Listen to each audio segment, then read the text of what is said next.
怎么样？我没事，谢谢了。石七郎，怎么样？我没事。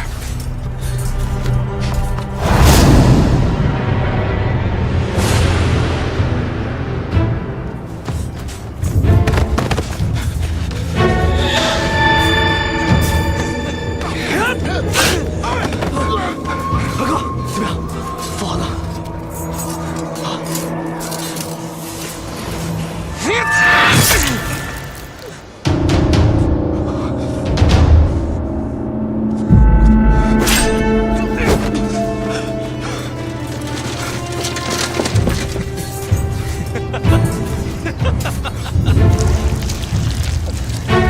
秦王与信王一起谋逆，护卫陛下，给我杀了秦王！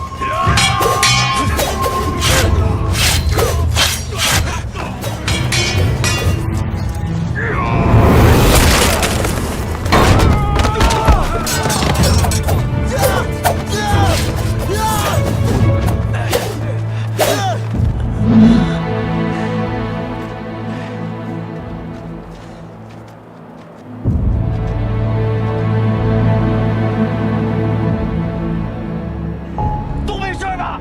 没事。兔崽子们，来呀！来呀！兔崽子，来呀！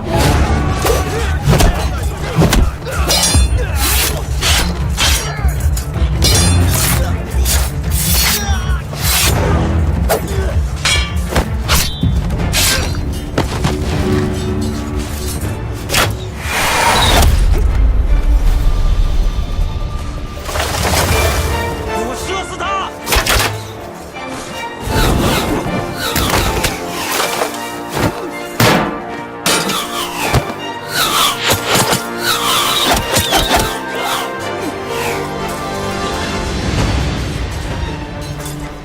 有弓箭手，你们快撤！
四，你护着石신郎先走，我来殿后。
射死他！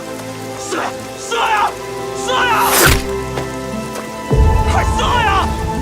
快上啊！叫你们上！我把黄河一脉全都给你们解锁！上上上啊！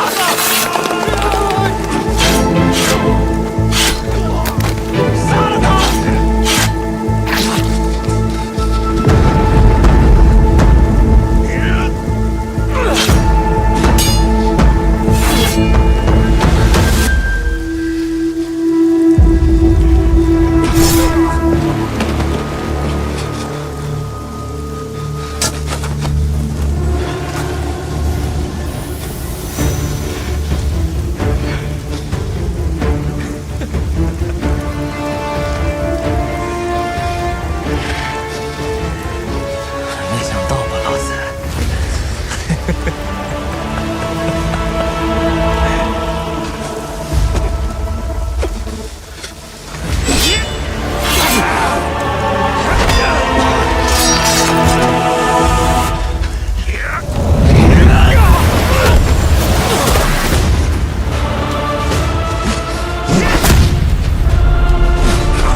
老三，老三，起来，你起来！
快请！幸亏你来了，救了朕这一回。护卫陛下，陛下上马！哎，崔大将军，你不能走。十七郎，十七郎，我来了，星星，我来了，你看看我，十七郎。17了！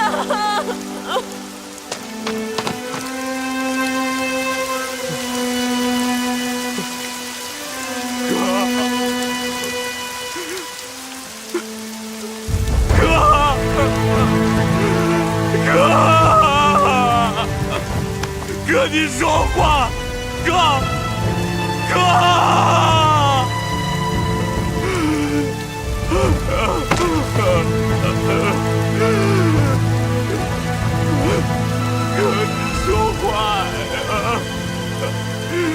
你回家了，我马上带你回家了，哥，你说话呀，哥，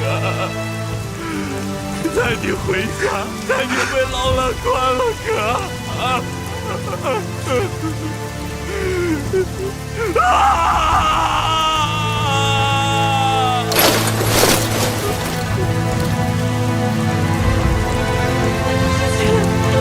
十七郎，你醒醒！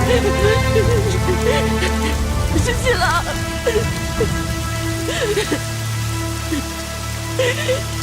十谢了，谢谢了。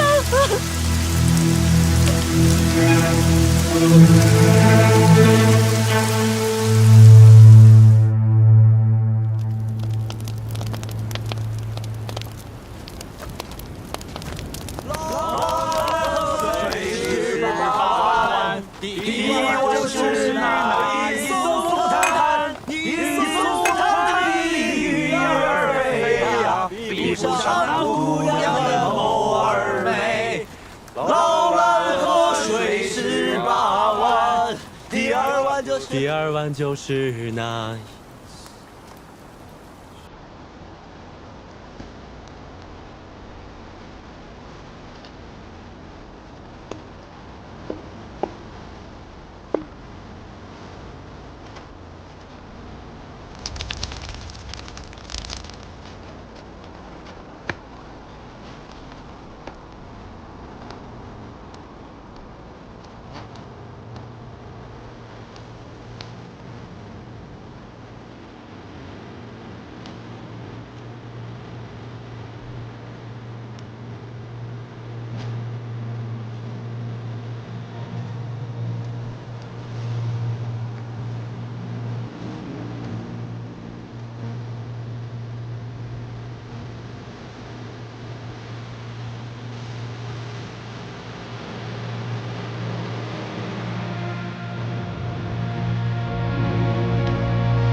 谢了。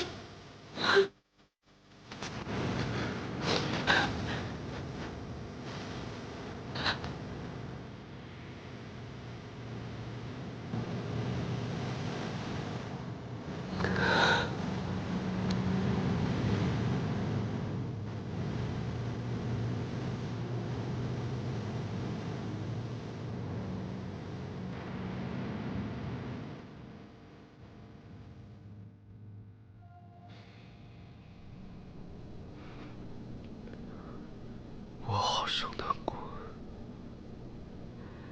我知道。大家说好了，待到结葭归田，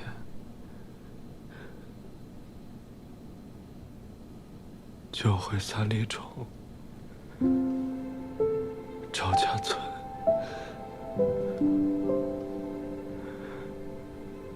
可是他们都死了。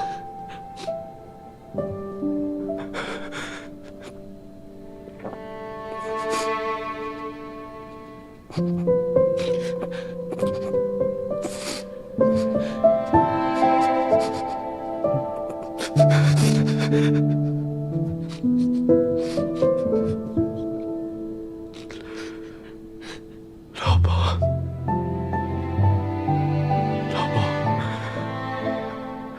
跟我打了这么多年仗，大的、小的，险象环生，他都没事。他总说我们这些老兵游子上天不熟，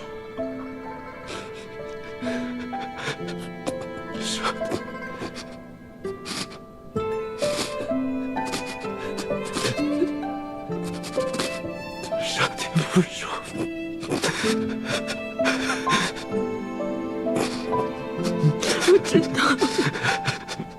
我知道，我知道，失去了。岁入了军中后，是老鸨教我如何在沙漠里寻水，如何在绝境里求生，怎么烤虫子吃，怎么做一个好纸猴。他常说。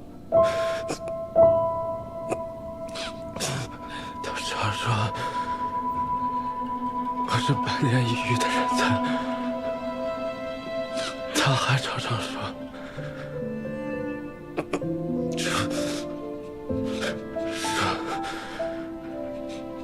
可惜我是一个皇室贵胄，学了这一身本事也无用武之处。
小姐，小姐，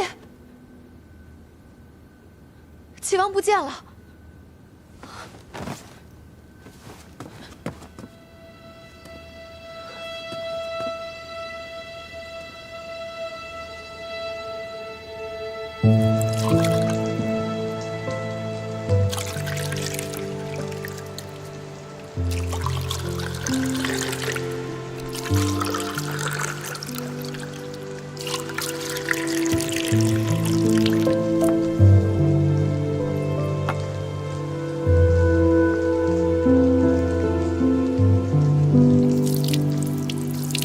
王大哥，咱们兄弟啊，别的本事没有，闹他个天翻地覆指不是，再拿手不过。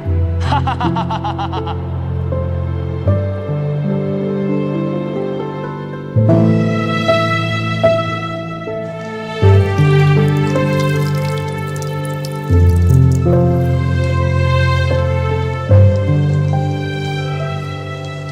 赵二哥，兄弟。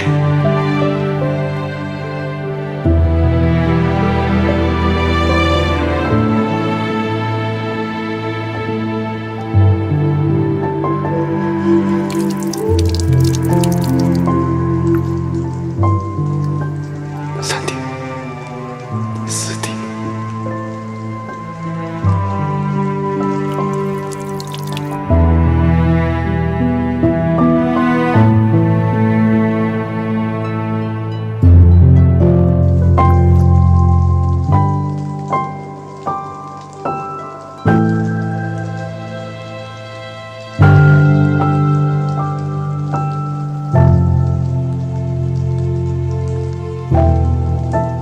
给。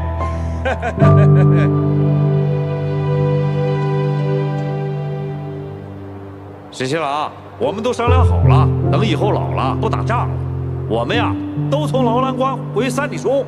你要是闲了，就来看我们吧。来看我们。好，一言为定。一言为定。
也许你。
你知道，我从来都不信什么神佛，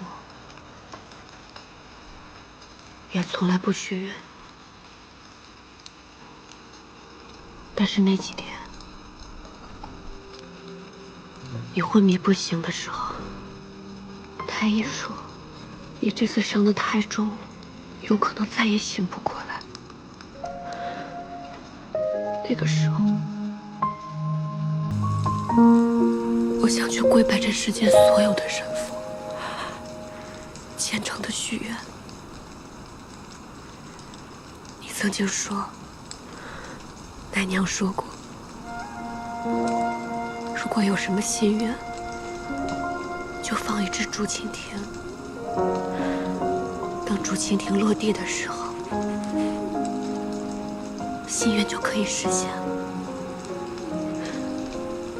这些竹蜻蜓都是你在昏迷不醒的时候，我在你床前笑的。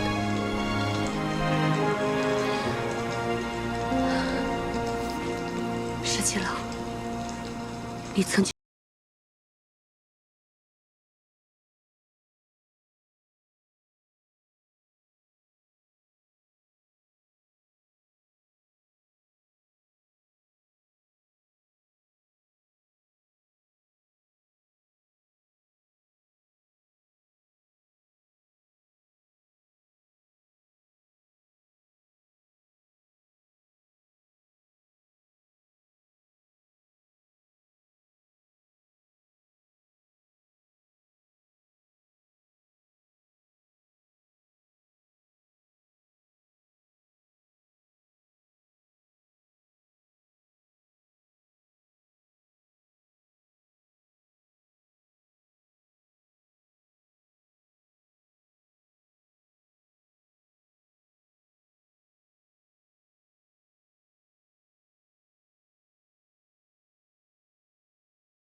哎呀，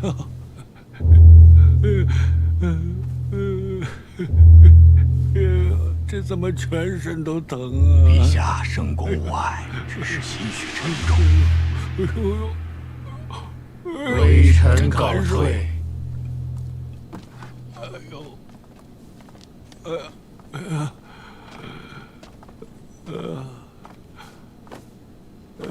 真难受，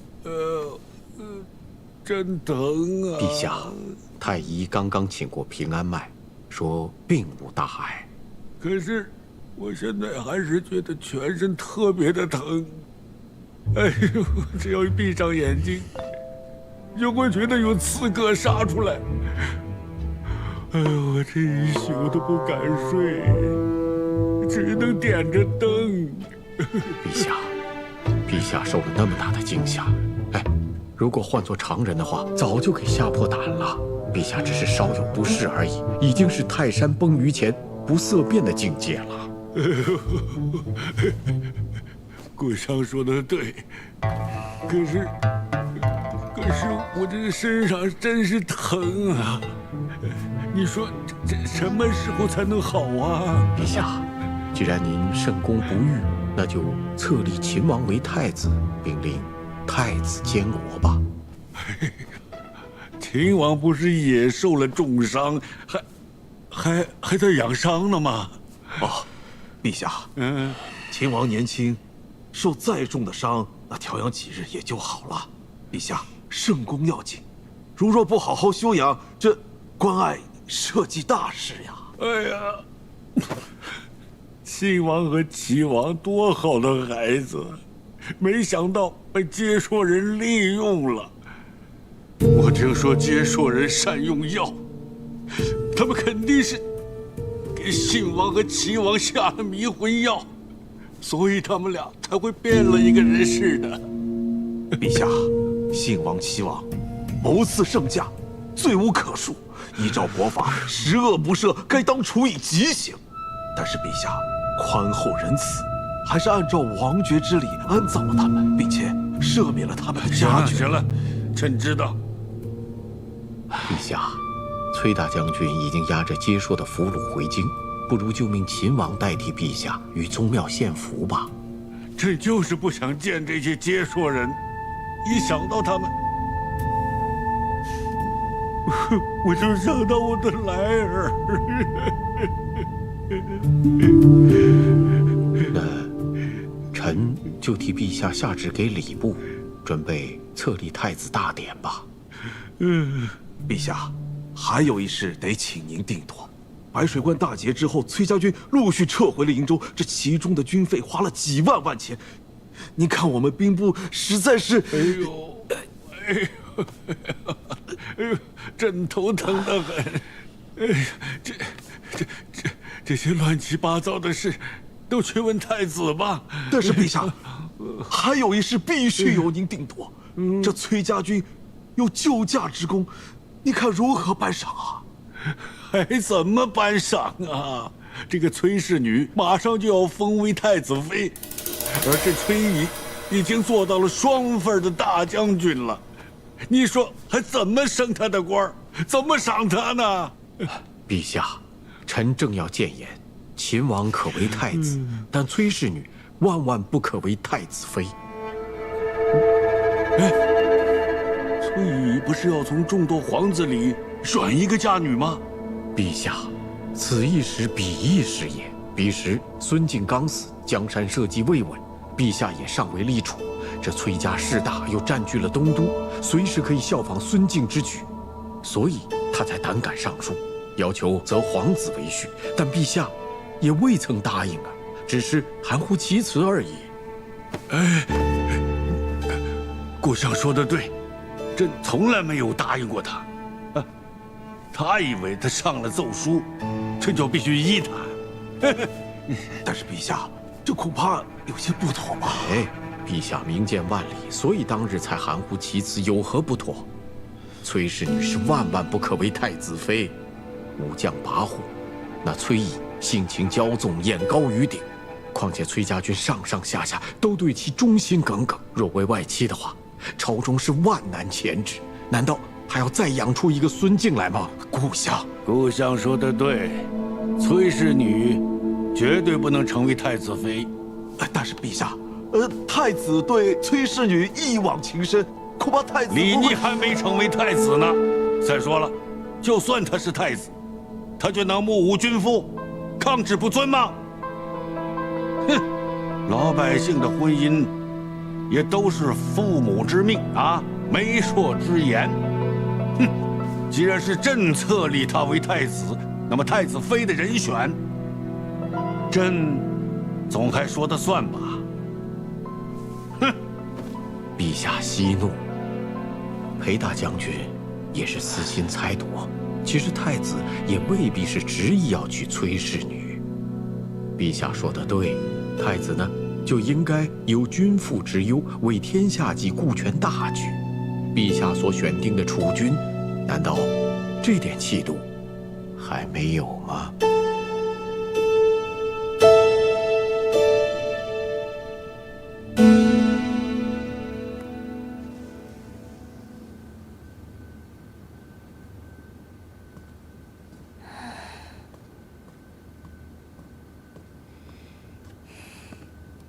小姐，今日又没见着秦王。昨天去的时候，小裴将军还说秦王殿下已经醒了，客客气气的收了我替您送的东西。我心想，今日怎么也能见秦王一面，没想到连小裴将军都没见着，随便打发了个奴仆来搪塞我，东西也不肯收，说是府中无人做主。没见着就没见着吧，秦王殿下身受重伤，刚刚苏醒。不愿见外人也是应该的。我怎么能算外人呢？从前奶娘还在的时候，我常常陪您去秦王府，也没见谁把咱们当外人啊。再说了，那个崔小姐进了秦王府就没出来过，没日没夜的陪着秦王，怎么咱们反倒成外人了？殿下和从前不一样了。从前咱们出入秦王府，那是殿下念着我帮他找到奶娘的情谊。如今奶娘也不在了，一时见不到她，也是常理。殿下怎么和从前不一样了？信王、齐王谋逆，秦王护驾身受重伤。陛下3个儿子，如今只剩下1个了。你说，秦王还能如同从前那般吗？小姐，这么说你要做太子妃啦？秋翠，人在得意之时最不能忘形，就冲你刚刚这番得意忘形之言，就该罚打你手掌心10下。一定要记住，以后不能再有此狂妄之言。是。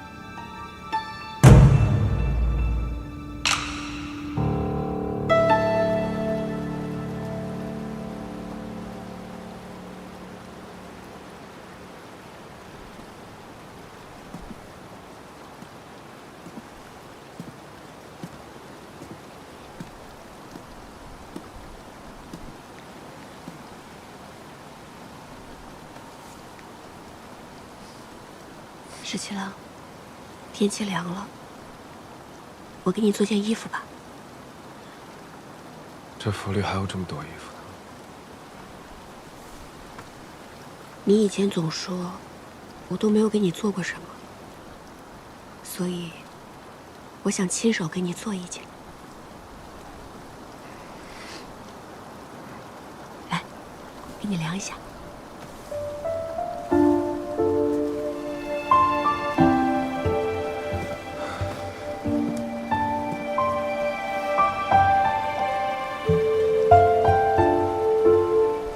看一下啊，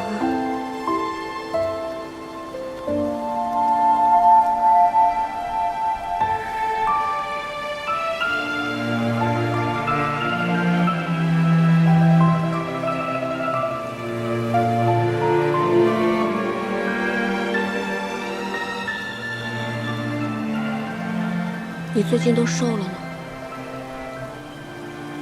你以前没替我量过身，怎么知道我瘦了？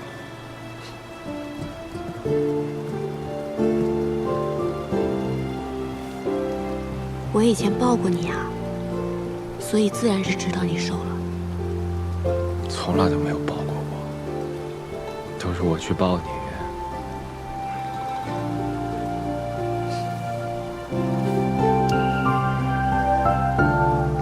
这不是抱你了吗？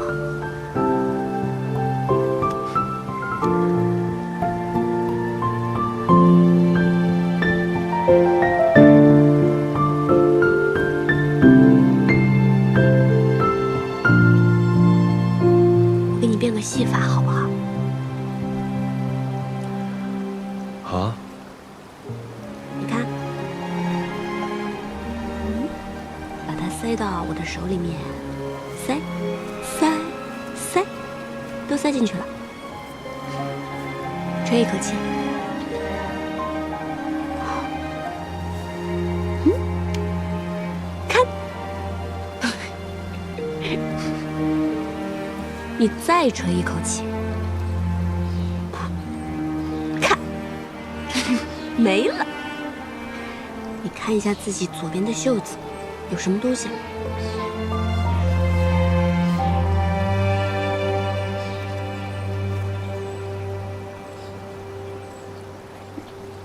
没有东西吗？那你摸一摸你的袖子，右边。我的？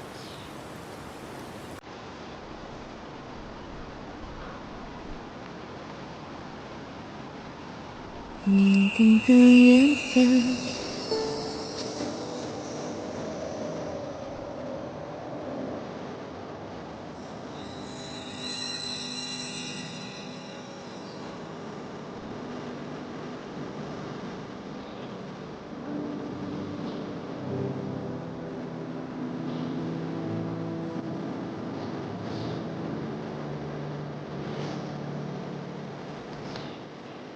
你傻呀！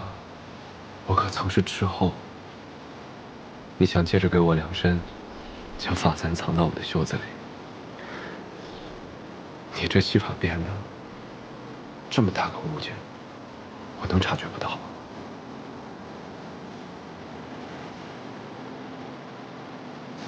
嗯。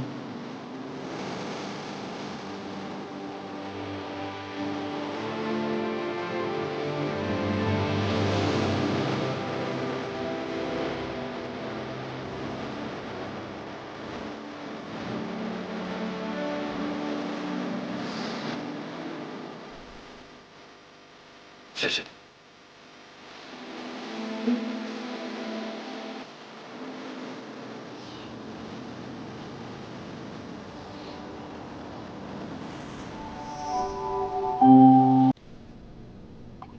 以前都是老鲍烤羊，王大哥、超二哥咱们喝酒，没想到现在。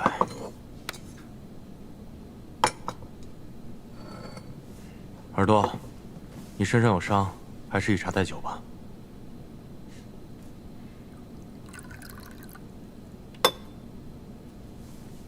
来，让我们敬老鲍他们。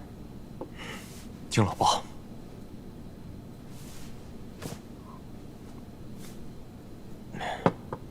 其实这一次，殿下还没醒来的时候，我看到崔小姐十分的镇定，内心其实很佩服她。还有。特别要多谢桃子姑娘，要不是你在殿下身边天天施针，殿下还不知道什么时候可以醒过来呢。其实啊，也多亏御医他们开的方子十分对症，只是他们对治疗内伤不是很有经验。好在皇宫内躺的药材都十分精良，不然恐怕秦王也不会那么快醒过来。其实这一次，我还有件事情想拜托桃子姑娘。小裴将军但说无妨。我想请桃子姑娘去劝一劝崔小姐，让她能劝一劝秦王殿下。现在朝中的诸臣，皆以为秦王殿下必为太子，但是秦王殿下自己却不以为然。信王、齐王皆在谋逆中身死，朝局震动，群臣内心不安。但我是知道他的。他是想回劳兰关了，但是如果他现在不当这个太子的话，只怕乱局又起，天下难以太平。小裴将军的用心良苦，我都明白。只是我们家小姐特别有主意，方才那些话，我也不好同她讲。其实最重要的是。这些，毕竟还是秦王和我们家小姐自己的事儿。你说呢，耳朵？小裴将军，其实我跟桃子已经商量过了，十七郎和崔小姐的有些事情，我们不会再多嘴。就好像我跟桃子有些事情，我们也不会再跟他们说。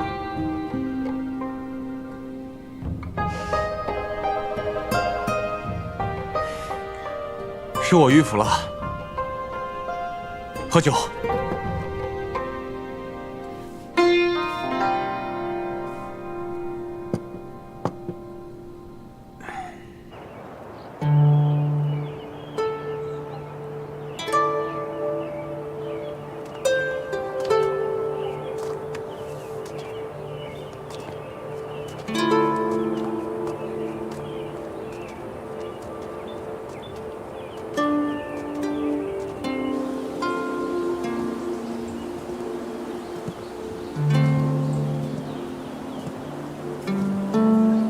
十七郎，我就不进去了。这青云观我没来过，想四处随喜参拜一番。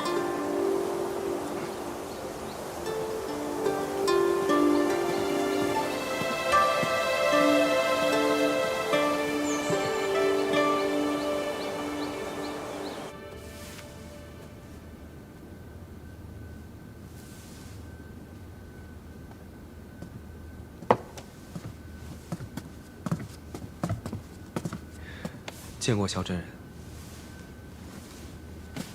殿下，请坐。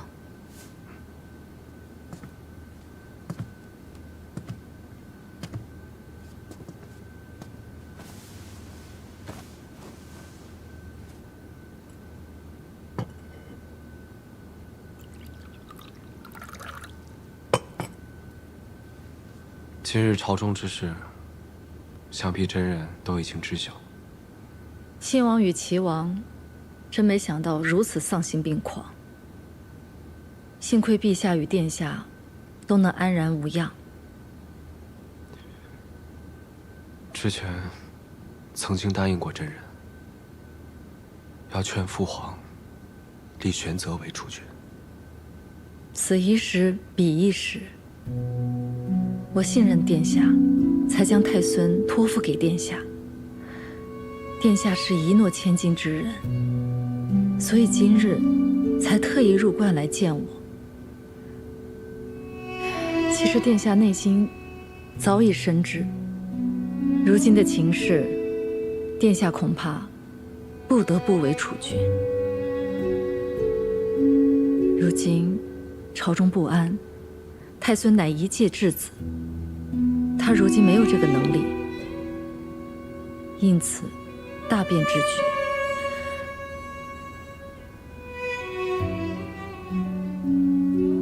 我也明白殿下此时的心中是有万千恼恨，就如同我当日明明不愿做太子妃，却要假作欢欢喜喜地嫁入东宫。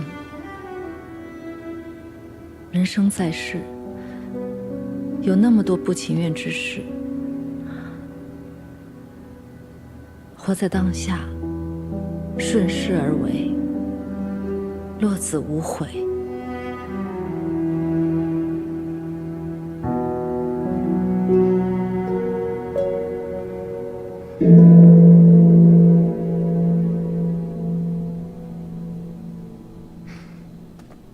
你不是不信这些吗？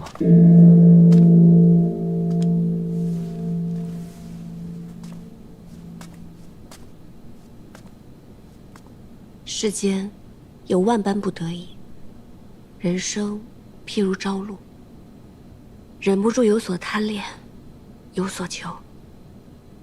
这漫天神佛，或许会垂怜一二。我知道你是求着，不能说，说出来就不灵了。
我再也不想和你分开了，我也再不跟你分开。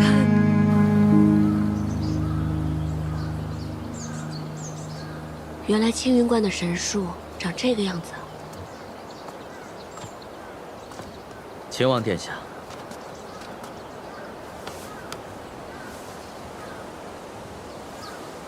多感殿下相助，今日又特意亲自护送，太孙殿下才得以平安归来。韩将军客气了，是礼是机，多感韩将军重意。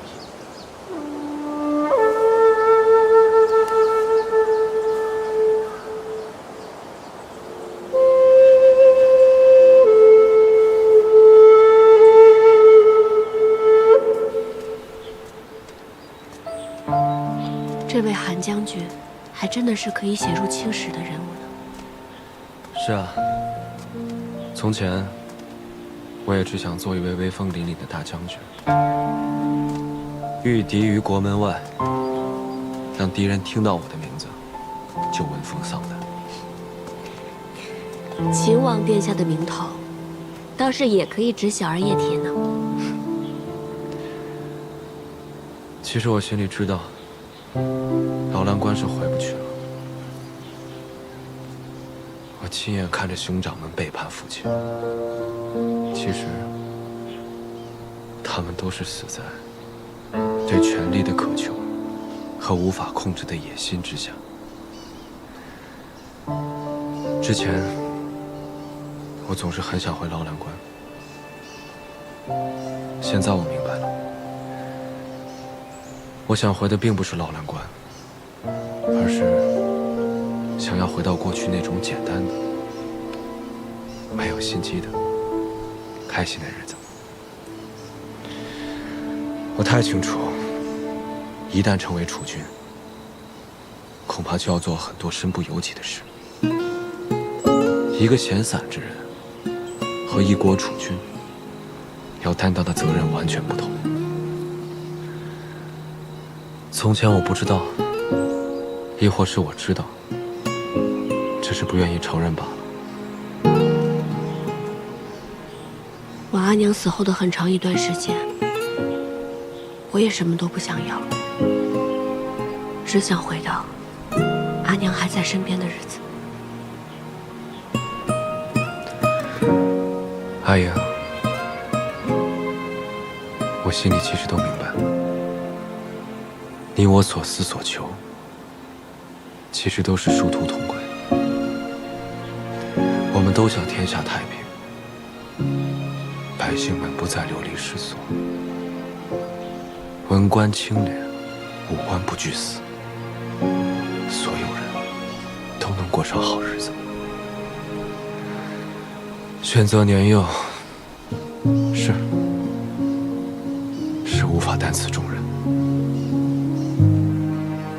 若他当储君，到亲政，还有漫长的10余年。这10余年里，父皇是没有办法担当天下的。既然无人担当，那么就由我自己来担当。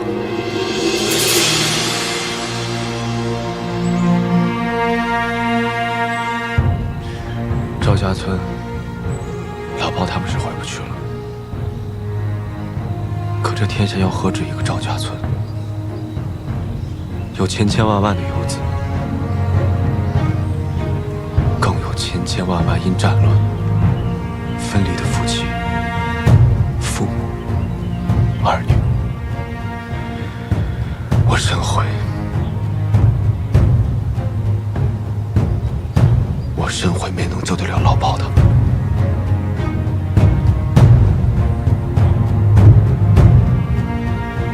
但我现在有个机会，我现在有个机会可以救更多的人。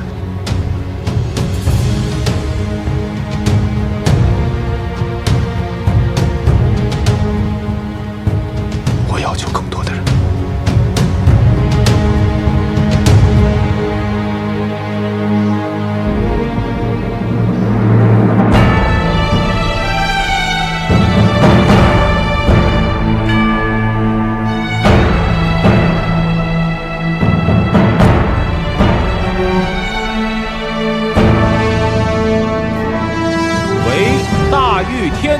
元年，岁次乙未，皇帝若曰：唯尔秦王逆，孝而克忠，业而能勇，业著于内，就于天下之危，承祀宗庙社稷，筹资列辟，亲弱前修，是用命尔为皇太子，王亲哉！而其敬贤以德，宽仁于内，无怠无荒，故保我宗基，可不甚于。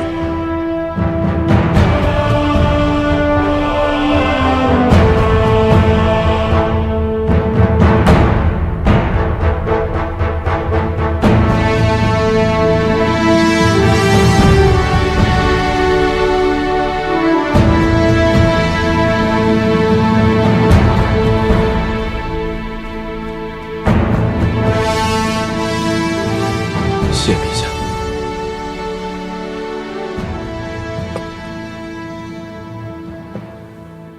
陛下，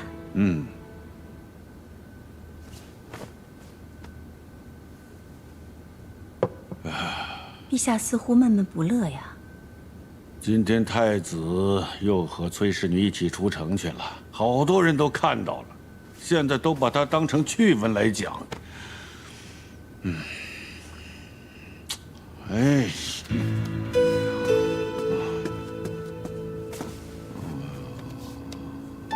陛下明鉴，今时今日，确实不宜选崔氏女为太子妃。崔家势大，选这样一位太子妃，于太子无益，亦于朝局无益。将来，陛下必然要削弱裁撤崔家军。若崔氏为太子妃，定成阻碍。皇后说得对，说得太对了。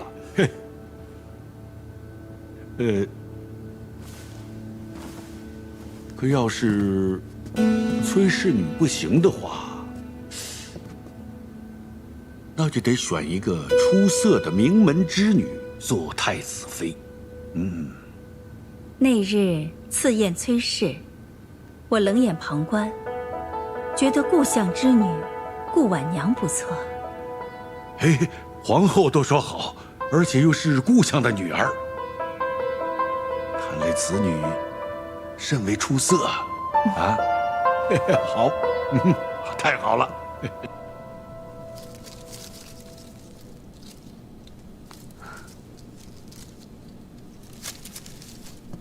小姐，怎么了？三小姐的丫鬟春玲将我狠狠嘲讽了一番，说什么如今秦王每日与崔小姐同进同出，天下人皆知秦王要娶崔小姐了，又说崔小姐那么厉害，能文能武，小姐您就甭想想太子妃之位了，还说等崔小姐做了太子妃，就要好好看小姐您的笑话。那你怎么说？我牢牢记住小姐您的吩咐，一句话都没敢多说，就赶紧低头走了。就这样，春玲领着一群丫鬟对我好一阵嘲笑。得意之时不忘形，失意之时不颓唐，这才是大家风范。再说了，与秦王同进同出，岂是闺秀应有的贞静之举？若崔小姐做得太子妃，那自然无妨。可若最后旁人成了太子妃，那不成了天大的笑话了？小姐说的是，我就睁大我的眼睛好好看着，看这位崔小姐到底能不能做太子妃。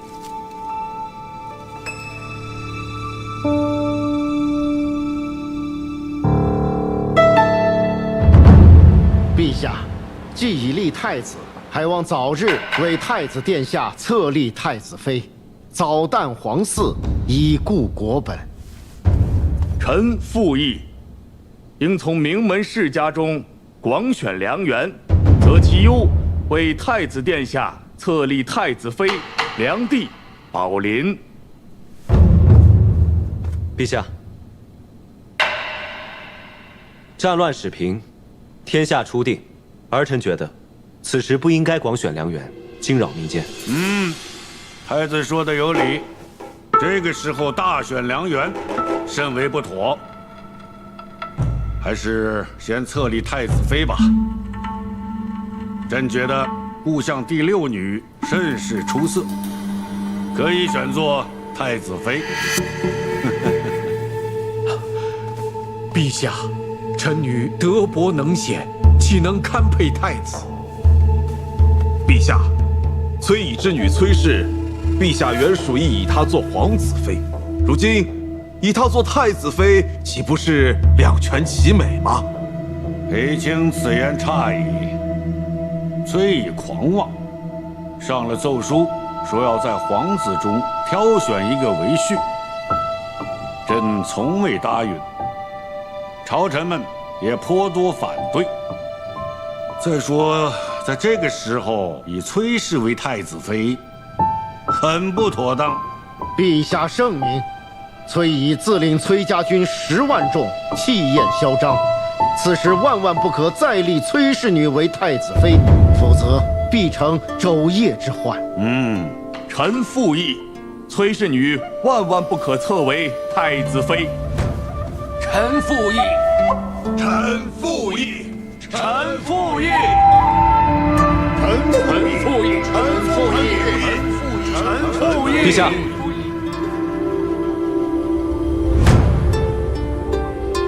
儿臣觉得如今谈婚姻之事尚早。如今北有接受未灭，西有秦军未定，南有百越未平，敌未灭，何以为家呢？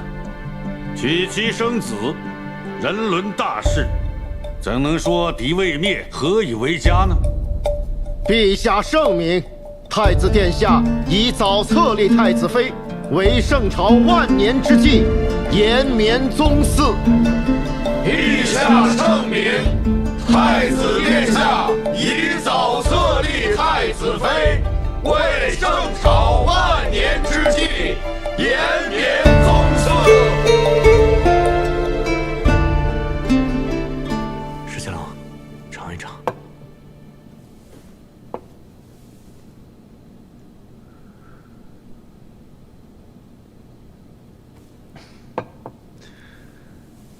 你这匆匆到这儿来，不光是为了讨碗茶喝吧？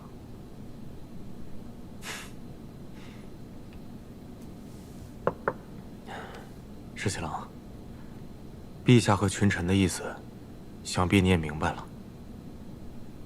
崔乙现在已经是平凉卫阳大将军，虽然他交卸了朔州道行军大总管的职务，但崔家军10万余众。只听令于崔乙一个人的，父女相传，太子妃焉能手握重兵啊？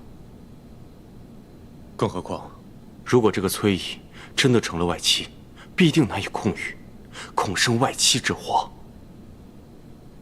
是裴大将军让你跟我说的？不是，父亲的意思是不想让殿下为难呐。但是我觉得必须要告知殿下，咱们方才有回旋的余地。我会想办法的。其实今日你已经看到了，朝中群臣10有8九都是作死班相。连你也觉得我不应该娶阿英？石七郎，其实我是知道你的，你对崔小姐一往情深。但是石七郎，如果你真要娶崔小姐为太子妃的话，朝中群臣是不可能容忍崔家军的。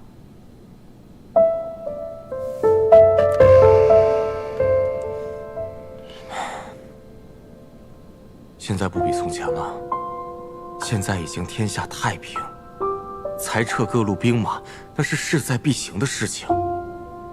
就连镇西军的部分冗员也已经在陆续裁撤了。其实你心里比谁都明白，崔家军不受朝中管辖，而且人数众多。如果现在裁撤，他们还可以解甲归田；倘若将来尾大不掉，后面不得不兵戎相见的话，那才是惨痛至极、无可救药的境况。必定会有两全其美之法。石七郎，我是这样想的：其实崔小姐呢，通情达理，只要你动之以情，晓之以理的去劝她，我觉得不行，不能这么对待她。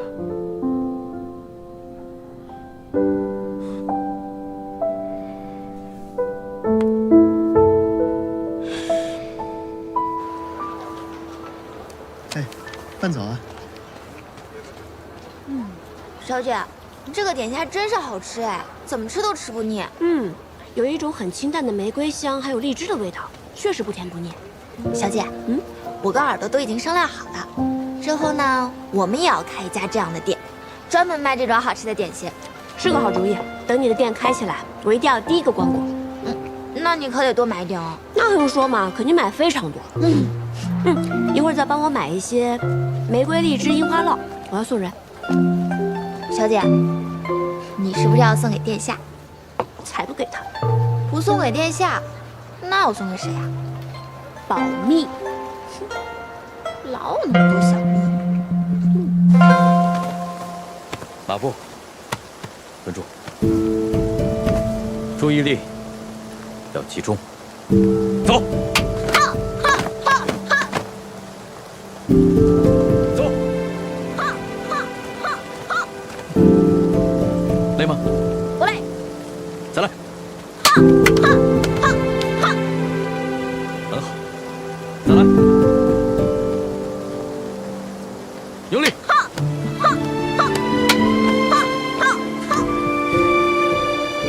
来。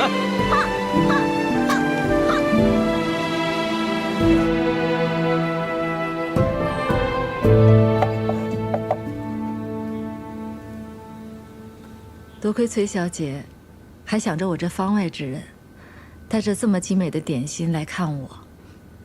也是想到太孙还是小孩子嘛，肯定爱吃此物，所以就特意送来了。殿下已经被册立为太子，权责也不再是太孙。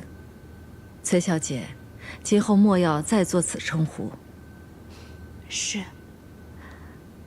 说实话，这10余年来，未尝有今日之舒心。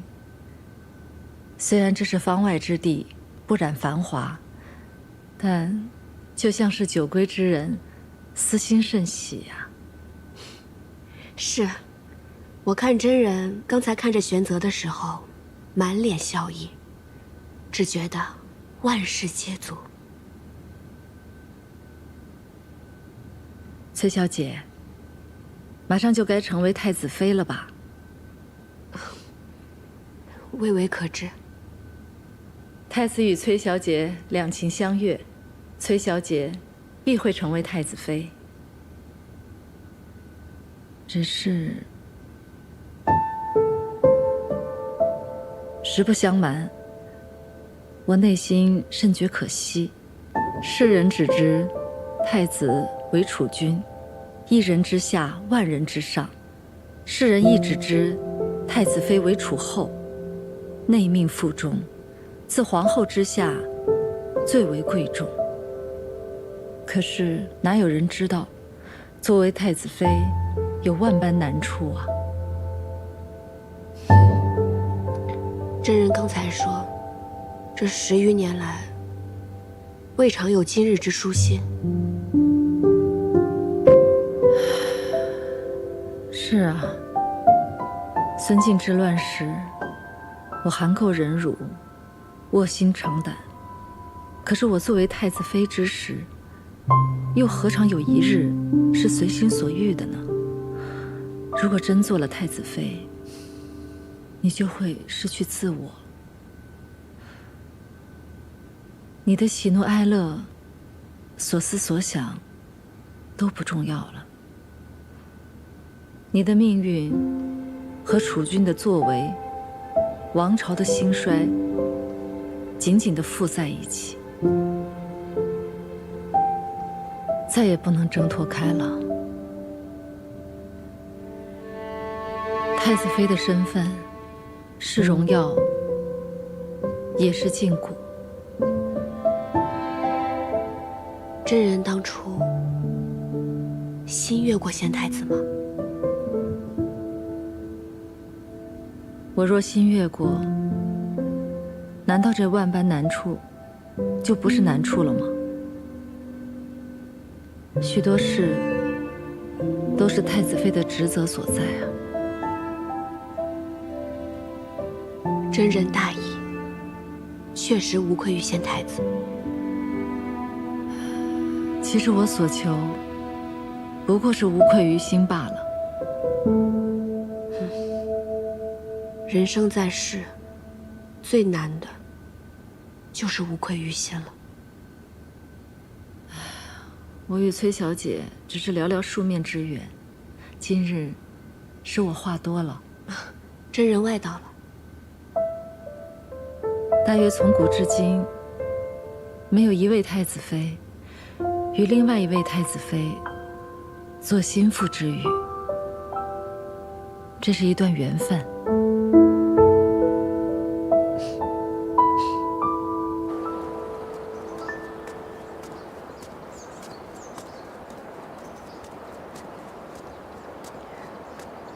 殿下，顾小姐免礼，约我到此，不知所为何事？是婉娘唐突了，贸然相约，实为婉娘惶恐万分。婉娘知道殿下与崔小姐早已有白首之约，万万没料到，陛下竟然指名提及婉娘。婉娘也不知道陛下为何忽有此意。若殿下允许，婉娘可请家父带上奏书，就说婉娘身子不好，不适婚配。婉娘自愿出家为道。顾小姐多虑了，怎能因为陛下的一句戏言，便耽误了你的终身呢？可人都说，君无戏言。婉娘实在不愿殿下因婉娘的缘故，耽误了与崔小姐的姻缘，或与崔小姐生了嫌隙。婉娘真的自愿出家为道。真的没什么事，你放心。阿英与我，绝对不会因为他人而生了嫌隙。是。多谢崔小姐来看我们娘娘，娘娘她好久都没有这么开心了。从前在宫中，自不必多说了。自从接回了接回了玄泽，娘娘的脸上才有了笑意。崔小姐来看望她，她的眼中也有了神采，真是难为崔小姐，每句话都能说在娘娘的心坎上。本来也是不好意思来打扰真人的清修，但是一想到其实玄泽还是个孩子，真人这么多年心力交瘁，实在不易，所以就想常来看看，不要嫌我聒噪才好呢。哪里，锦娘自是整日盼望着您能来。娘娘她虽然嘴上不说，但是心里也是盼着您来的。阿英，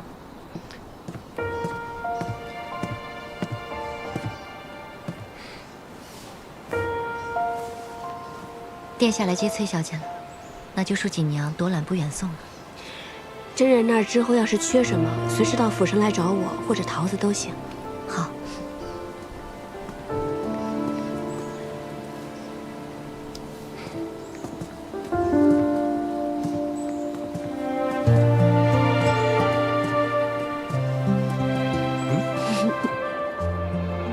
玄泽还好吗？挺好的。你怎么不去看看他？小孩子心思敏感，他又一直颠沛流离，才刚到这里，我怕我去看他，反倒令他困扰。不会的，韩将军把他教得很好，萧妃娘娘也把他照顾得很好呢。是不是有些拘着他了？你这个人，又怕拘着他，又怕他困扰，自己又不去看他，到底怎么样才好？小姐，那是不是殿下和崔小姐啊？等等，我怎么感觉咱们刚刚说的这番话是不是有些不对啊？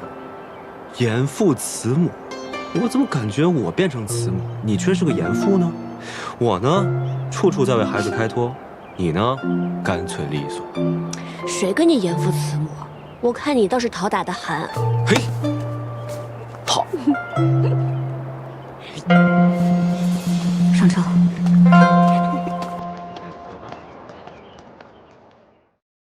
萧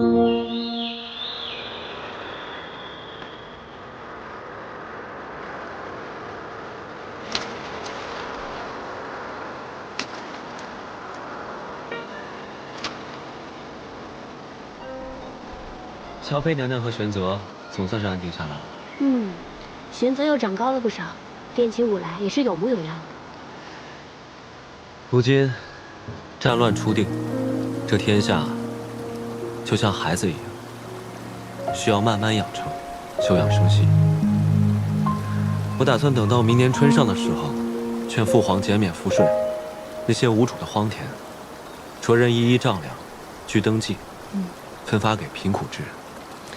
如此一来，百姓的负担必然会减轻不少。之前战乱四起，不少人原本都是善良的百姓，为了活命被迫落草为寇，还有不少流民在各处府州徘徊，时日一久，早晚会生祸患。是啊，我心中也在思量此事。像黄大哥他们，明明也是良善之人，却因为战乱和横征暴敛，被迫陷入入流。送你样东西。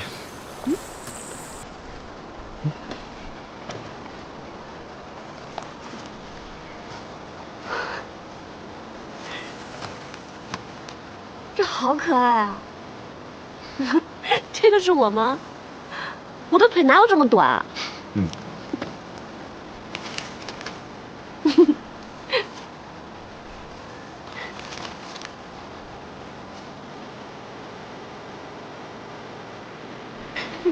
这个是你，脸好圆。但我又不会画。这个针哪有这么大啊？那太细了，不显眼嘛，只能往大了画了。你给我画的那幅皇孙劳作图啊，我现在都裱得好好的呢。什么时候再画一幅你自己送给我？你就不能自己画吗？我画成这样，你又不满意。看着看着习惯了，挺好看。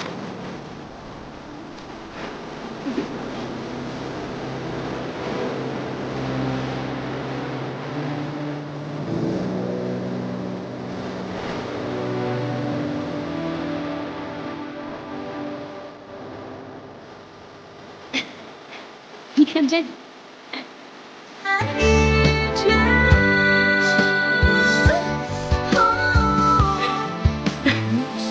眼睛这么大，脸这么圆。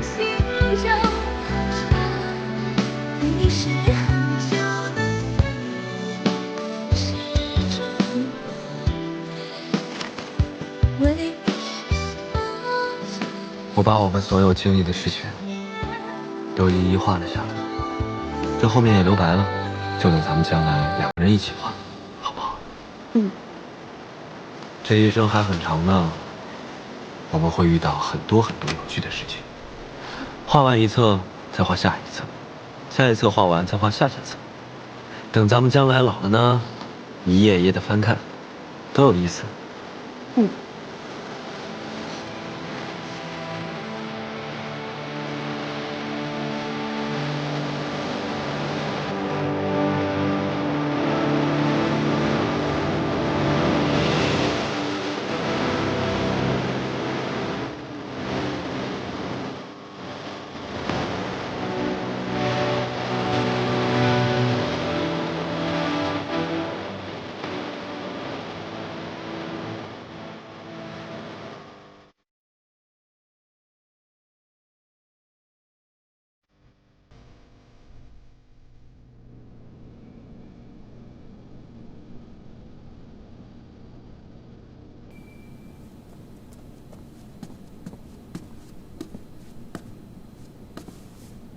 阿爹，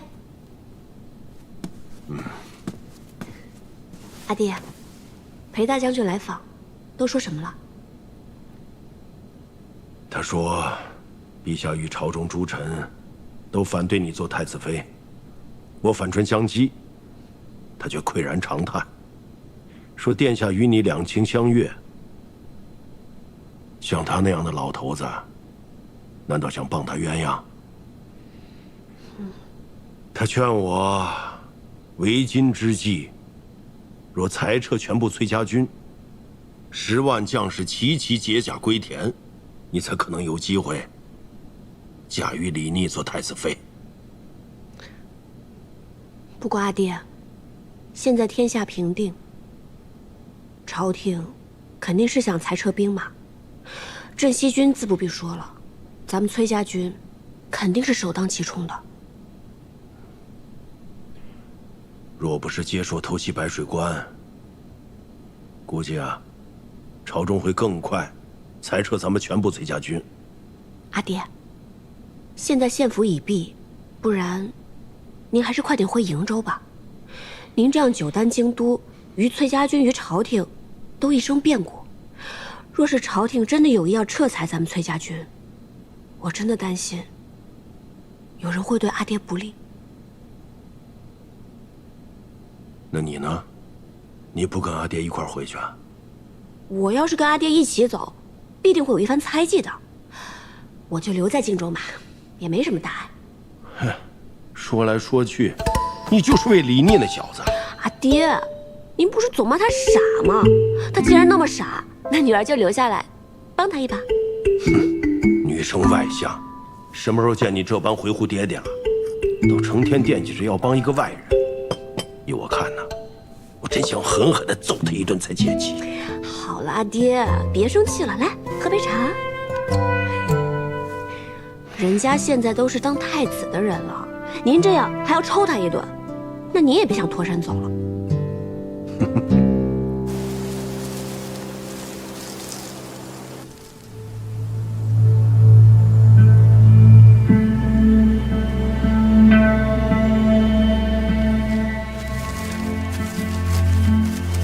公子，吃点干粮吧。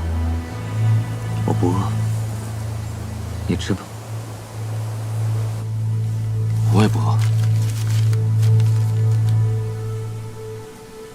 公子，你服了接说的药，若是不按时再服药的话，就会筋骨寸断而死。咱们还是得想办法回接说去。乌洛首领把他最信任的神剑队都交给了我，但却全军覆没。如今李逆倒是坐上了太子，我绝不会让他和阿莹在一起。看来得冒险入京一趟了。公子的意思是，孙敬留下来的那个人，这一次不得不用。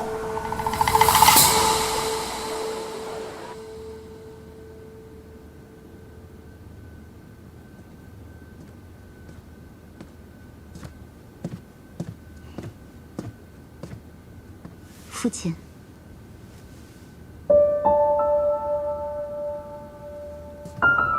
父亲。哦，婉儿来了。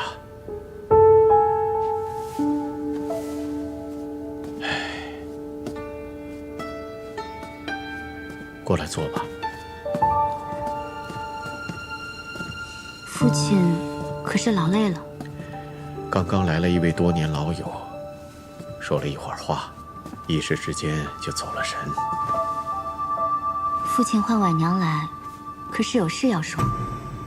是啊，如今这朝廷上上下下对册立太子妃一事纷扰不断，想必应该是父亲的手笔。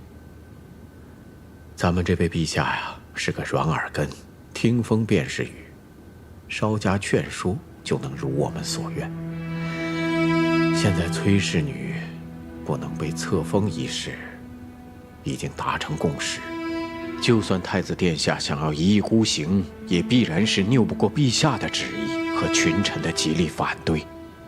但咱们这位太子殿下和崔小姐都不是一般人，他们若是齐心协力，只怕是计谋百出，各有办法。所以得想个办法，能够让太子殿下跟这位崔小姐不能够齐心协力。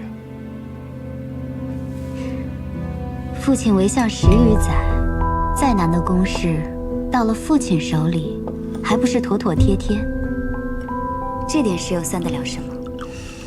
太子妃所育之子，未来亦是天子。能不能让天子唤您一声阿翁，就在此一举了。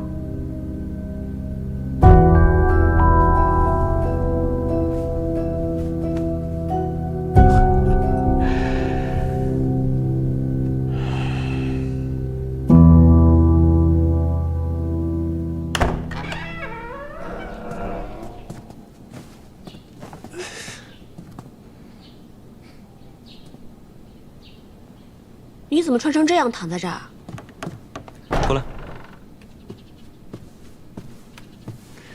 哎呀，崔伯父走的时候给你留了多少人手啊？我怎么感觉这府里完全不设防？我穿成这样，行动这么不便，我刚进来的时候，就差拆窗破墙了，就这都没有人发现拦住我。京里虽然太平了，但也要防范一些。所以殿下这是一下朝，衣裳都没来得及换，就直奔我这儿来了。你都不知道，今日崔伯父辞京而去，这朝中又一片哗然，一个个逼着我娶太子妃，一个个又逼着不让我娶你，吵来吵去，我便反驳了2句。好了，这些大臣哭的哭，喊的喊，我父皇又趁机骂了我一顿，烦都烦死了。谁是你崔伯父？你不是吧？这崔伯父一走，你就不认了？阿英，我们私奔吧。哼，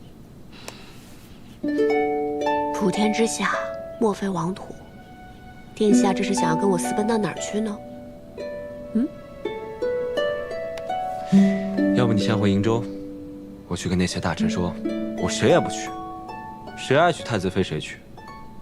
然后我就找个由头，直奔瀛州，咱们拜堂成亲，生他个7、8个娃娃，都不用7、8个，等生到第3个，说不定大臣们就绷不住了，就会让你做太子妃。殿下知不知道，要生7、8个娃娃需要花多长时间？我知道，总得个10年8年吧。到时候黄花菜都凉了，那怎么办呢？这朝中政务又不能不管，若我一走，我的那位父皇，又不知道异想天开，又能干出什么事。到时候我还得收拾残局。不然这样吧，我还是回瀛州去。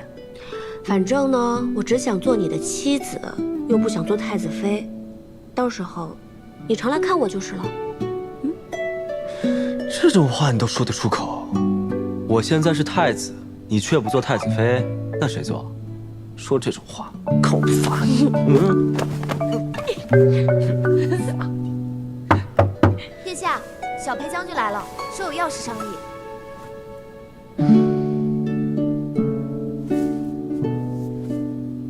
等我。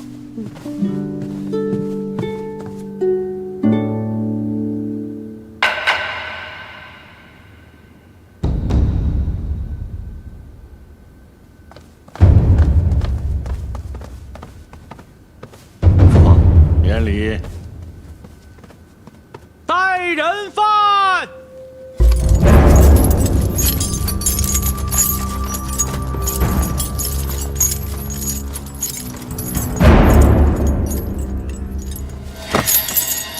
杰硕身吏部家里见过皇帝陛下，陛下万岁万岁万万岁！好了，你说你要出手，到底出手何人？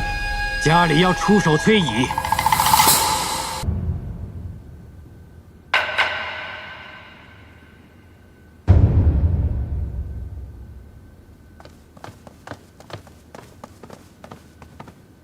父皇，免礼。带人犯。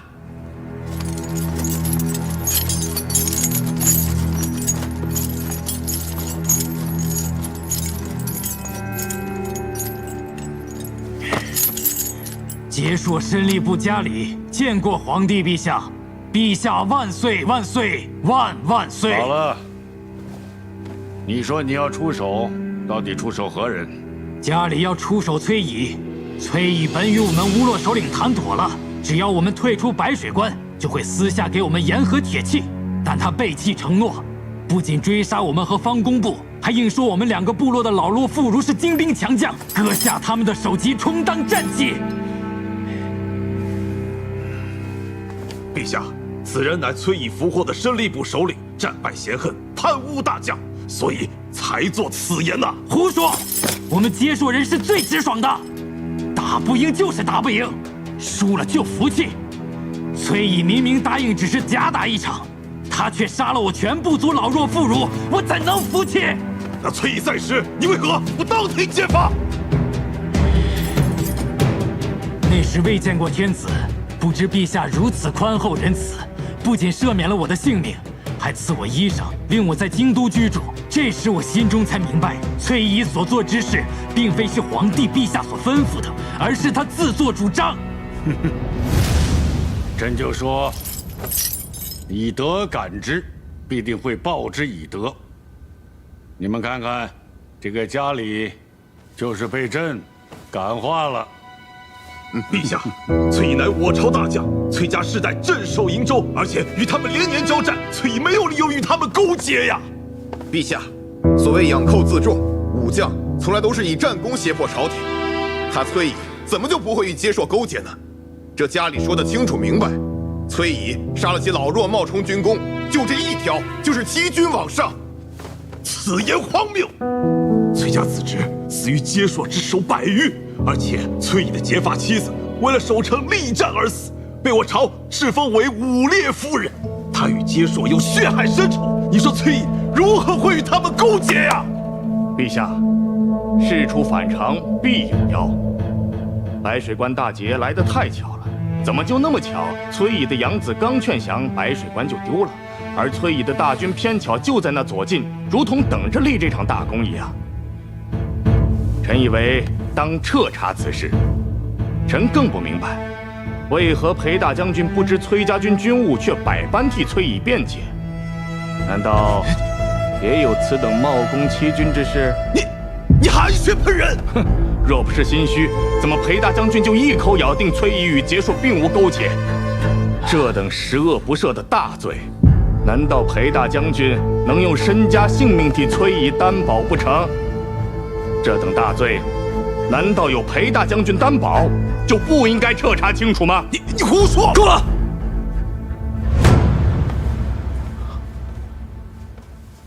文武相结，非朝廷幸事。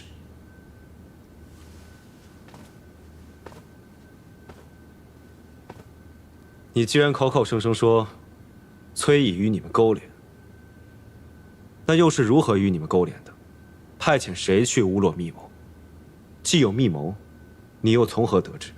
你既得知，那崔乙为何没杀了你？崔乙遣其义子柳承风为使，与我们乌洛首领密谈。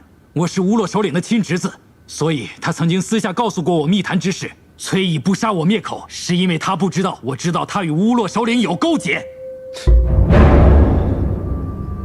你是我朝的俘虏，陛下开恩，赦免了你的性命，但你贪污我朝大将，就这一点，就够被处以极刑。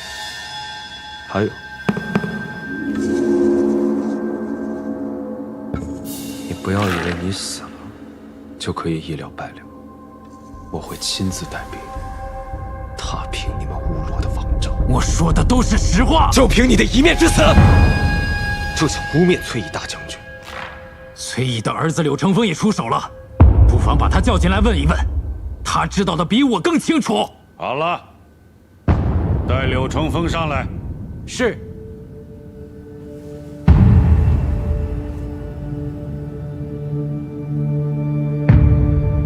柳承风带到。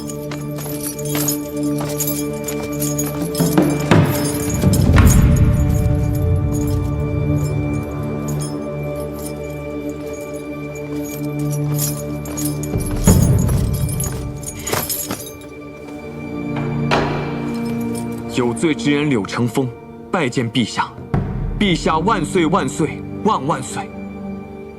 你既已出手，那就好好说说。崔乙和接硕到底是怎么回事啊？是，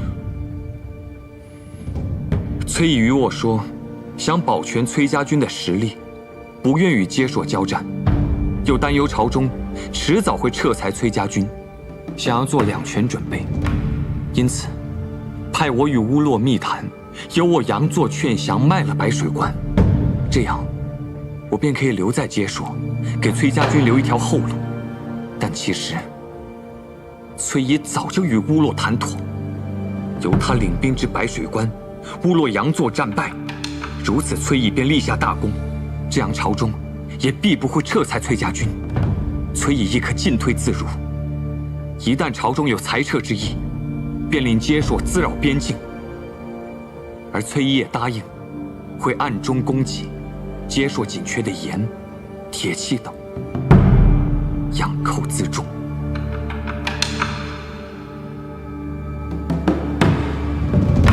那你为何今日出手啊？崔毅以我为棋子，卖了白水关，又令我背负骂名，我深感难以面对九泉之下亲生父母列祖列宗，但更因崔毅寡廉鲜耻，却高居庙堂，世人都以为他是有功之臣。罪民自知，万死莫属。但罪民身为天朝子民，不能通敌卖国，这是最后良知。因此，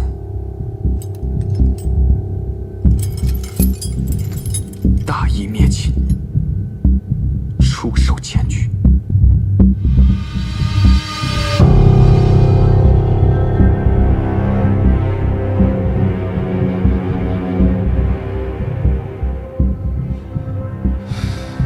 柳成风啊，柳成风，崔毅对你有养育之恩，你怎么能够为了一己私利，如此污蔑他？太子殿下如此维护崔毅，难道不正是因为一己之私吗？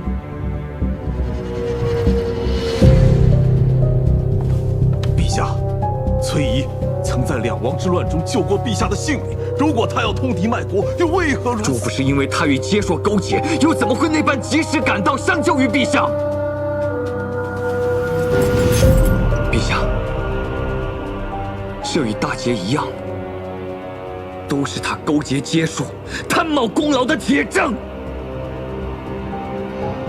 对，说的有道理，哪就那么巧，次次都让他赶上。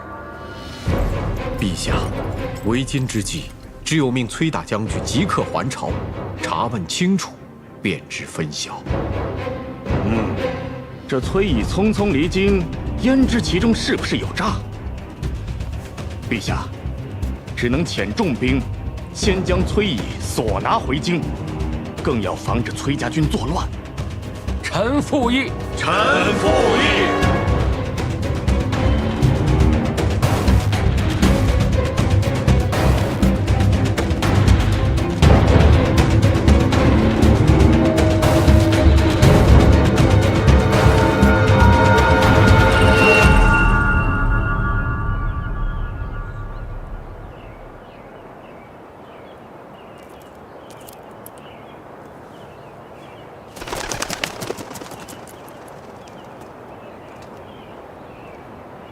小姐，咱们要不要赶紧走？我们只要一走，就会落人口实。可是不走的话，大将军只会更加担忧你的。这是一张精心织就的大网，敌人从四面八方而来。现在我们在明，敌人在暗，还不知道会有什么机关陷阱在等着咱们呢。那现在怎么办啊？我在想，只要父亲能够顺利回到瀛州崔家军大营，朝廷一时半会儿也不敢将父亲怎么样。到时候再慢慢想法子吧。眼下殿下还没有出宫，要不等殿下回来之后，你们再商议商议。不，当此贤义之时，他又是储君，事情又牵扯到两王之乱，本就瓜田李下，最是微妙，不要把他卷进来。还是避嫌为好。这都什么时候了，你怎么还想这么多呢？他处处为我着想，我也应当为他着想一些才是。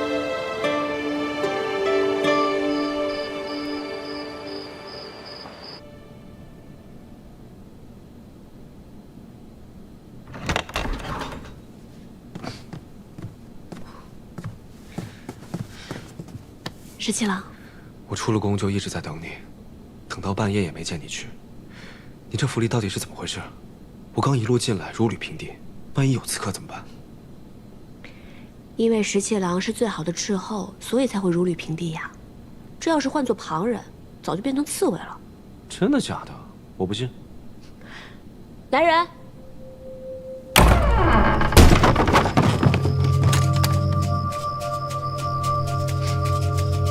下去吧。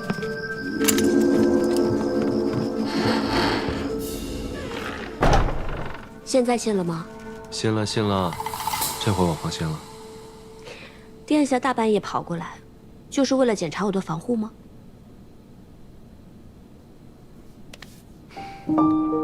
我担心你和崔大将军。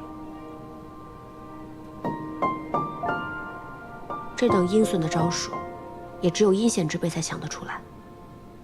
他们未达到目的之前，是不会行刺我跟阿爹的。阿影，放心吧，我不会有事的。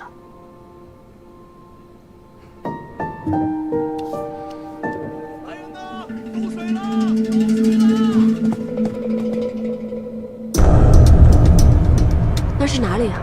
突然走水了。是大理寺。走了。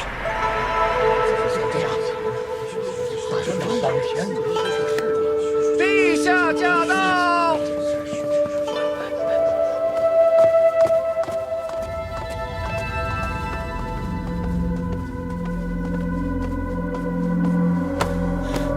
惊扰了陛下，臣等罪该万死。连大理寺都有人敢闯进去，我这个做皇上的，睡不安枕也是应该的。好了，说说到底是怎么回事？有一伙贼人武艺高强，黑衣蒙面闯入狱中，狱卒被杀14人。接说审理部首领家里被刺死，柳成风重伤，幸得禁军及时赶到，与那伙劫狱的贼人力战，贼人被歼3人，原俘获4人，皆立刻服毒身亡，走脱数人。所用武器、衣着物品，臣等悉心查验，皆无任何线索。哼，在朕的眼皮子底下杀人，干得利索。贼人放火，大概是想将所有人和证据付之一炬吧。幸而禁军及时赶到，将重伤的柳成风救了出来。不过他受伤太重，还不能问话。都已经这么明显了，这伙贼人就是崔乙派来的，目的就是杀人灭口。裴宪，臣在。你亲自带一队人马去追，要是追不着，就不必回来见朕了。陛下，裴大将军年事已高，这般彻夜奔波，让裴元去吧。也行，即刻去裴府传旨，让裴元带一支精兵，务必要把崔乙追回来，不然朕就问他的罪。是。陛下，若此事真是崔乙所为，只怕他留在京中的那个女儿也是主事之人，不如立即将其传来问话。他不是。你怎么知道他不是？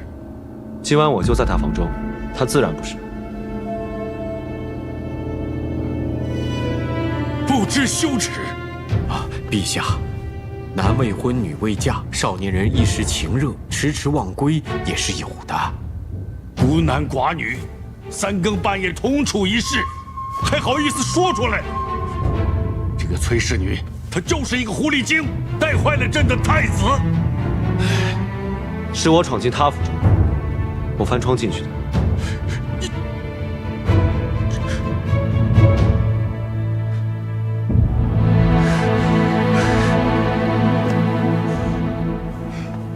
今天我就把这话说明白了，我就要娶崔琳为妻，谁劝都没有用。她是我唯一认定的太子妃。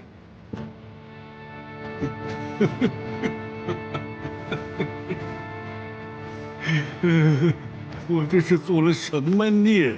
生下你这么一个冤种，是上辈子结的仇，这辈子来要我的命的。陛下，陛下，陛下，陛下慎言呐！如此会寒了太子殿下的心呐。这算是明白了。他只要气死他自己就可以当皇帝。我这还有什么意思？我还不如死了算了。太子殿下，就认个错吧。陛下毕竟已经有了春秋。我说殿下为人臣，就算是为人子，也不当如此啊。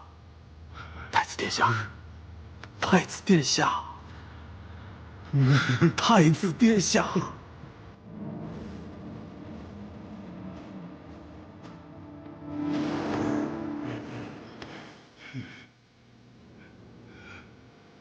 太子殿下，要不你就去把崔大将军追回来。追回来之后，查清原委，一切不都了结了吗？对，不用裴元，你亲自去，只要把崔毅追回来，这就还认你这个儿子。要不然，这就一头撞死在这个柱子上。陛下，陛下，陛下！哎，太子殿下，你就听老臣一句劝吧，去把崔大将军给追回来。陛下圣明，他是不会冤枉一个忠臣的。你要是追不回崔毅，朕一定杀了崔氏女。你要有本事，就杀了老子，自己当皇帝。还不快去！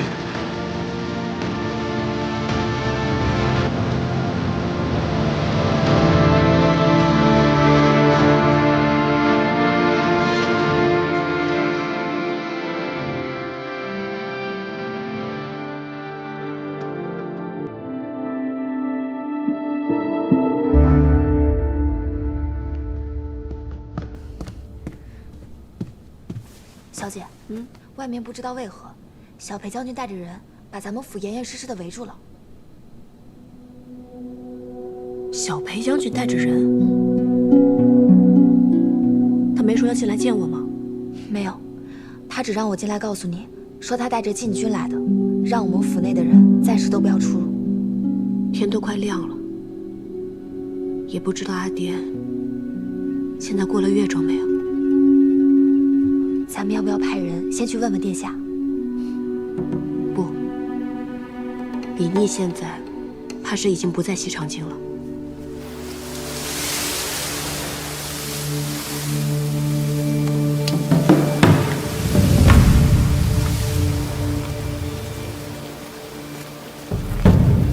大将军，过了前面那个隘口，就到市州地界了。青碧河东侧就有我崔家军重骑，现已得令前来接应了。只待两下里会合之后，咱们回瀛州，自当是安然顺遂。走吧，早点跟大舅会合，早是安心。是。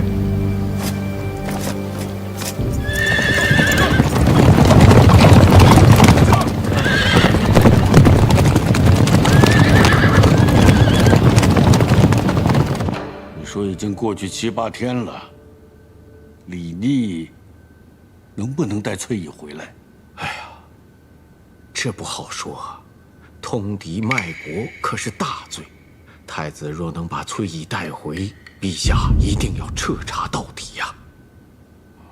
顾相说的有理。崔毅若通敌卖国，必赐他死罪啊！只是太子对崔氏女有情。若是太子非要娶她做太子妃，那崔毅这个罪可就难治了呀。不如趁这个李逆如今不在西长京，朕赐婚一名太子妃，这样就生米煮成熟饭了。这太子殿下不在的话，在礼法上是不能册立太子妃的。那梁帝呢？梁帝是不需要太子亲迎的，而且最要紧的是，梁帝再升一级的就是太子妃了。哎呀，到时候让他们册立一下就行了。陛下此计约莫可行。故乡啊故乡，我就知道你一定会体谅朕的。你家婉娘是一个好孩子，朕也不忍心委屈了她。可是现在不是事态紧急吗？只能让她先做梁帝。等李妮一回来，朕保证册她为太子妃。什么？不可，万万不可，万万不可！陛下，臣的女儿怎么能够配得上太子殿下呢？请陛下您收回成命吧！万万不可呀，陛下！故乡啊，你为相10余载，对先帝、对朕，那都是忠心耿耿。朕知道此事委屈了你们家的女公子，但是现在事态紧急，除了你，朕还能相信谁呢？若是故乡你不答应，陛下，不是臣不答应啊！此事若是传了出去，旁人会说臣为了攀龙附凤，将自己的女儿硬塞进东宫，以后您叫臣有何颜面出去见人呐？故乡，你这是要朕求你吗？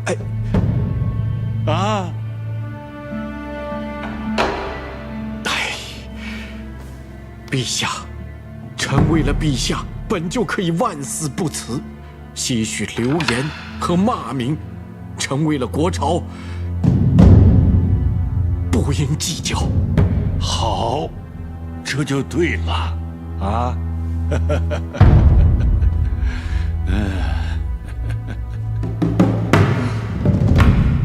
小裴将军送来的，还有今日的瓜果蔬菜。他居然还问我，咱们还缺什么？他不过是尽他的职责罢了，何必跟他生气呢？可是我们大家都那么相熟了，他倒好，招呼都不打一声，带着禁军就把咱们府前府后围得水泄不通的。又何必怨他呢？八成是李逆叫他这么做的吧？啊，那就更可恨了。他自己去追大将军了，还派裴元在这儿看着咱们，这都多少天了呀？连只苍蝇都飞不进来。桃子，你有没有想过，咱们在京中的人手少，李逆让裴元围了此处，总比其他人围了这儿会更方便、更安全。女儿明日便要奉旨入东宫去了，父亲可还有什么话要叮嘱女儿？婉娘，你过来。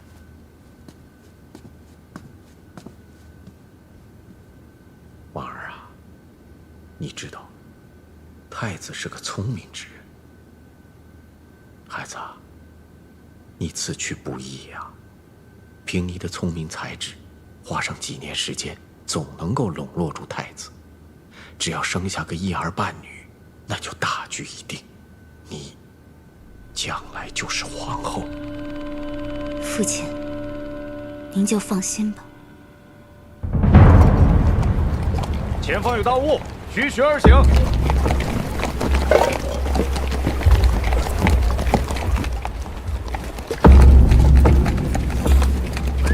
哎，小姐，那你说，大将军会跟殿下回来吗？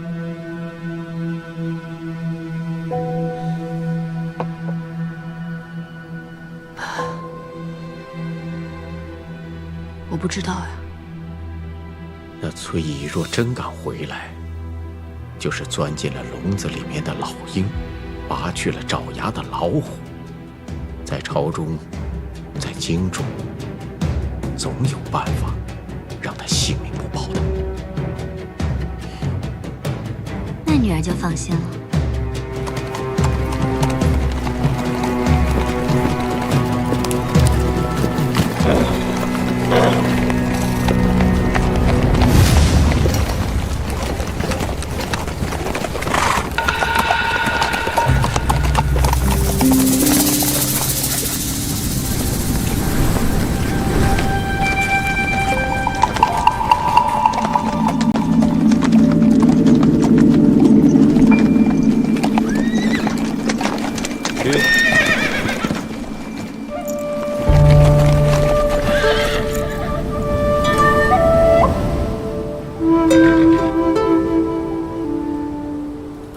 是你。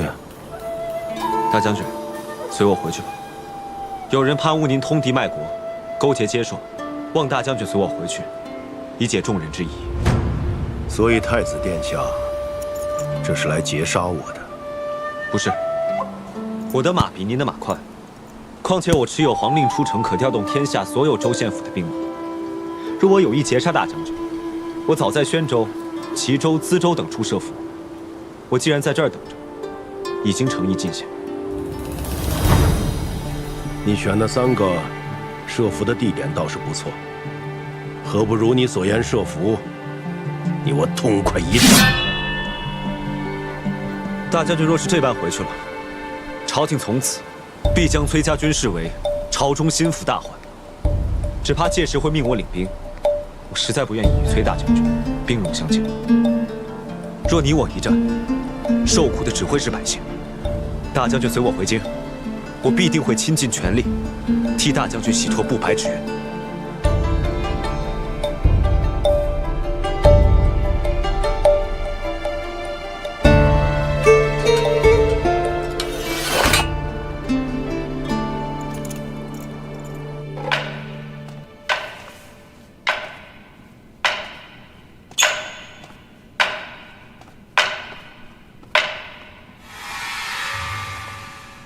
拜见母后。快起来，快起来！这是婉娘绣的如今时兴的花样，给皇后娘娘做双袜子吧。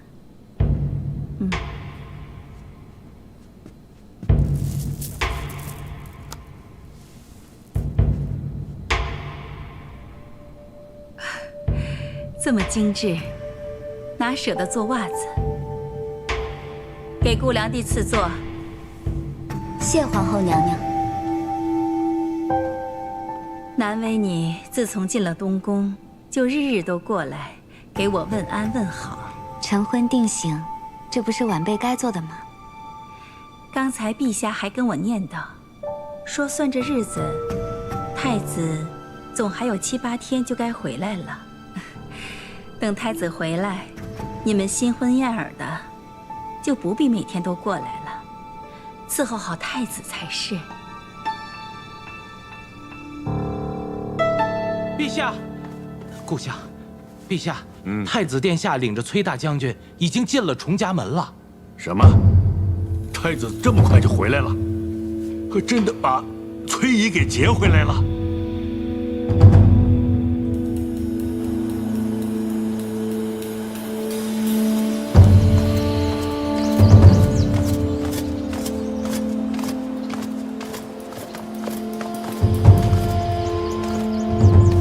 大将军，阿爹，哎，阿爹，阿爹怎么真的回来了？回来了，进屋说去。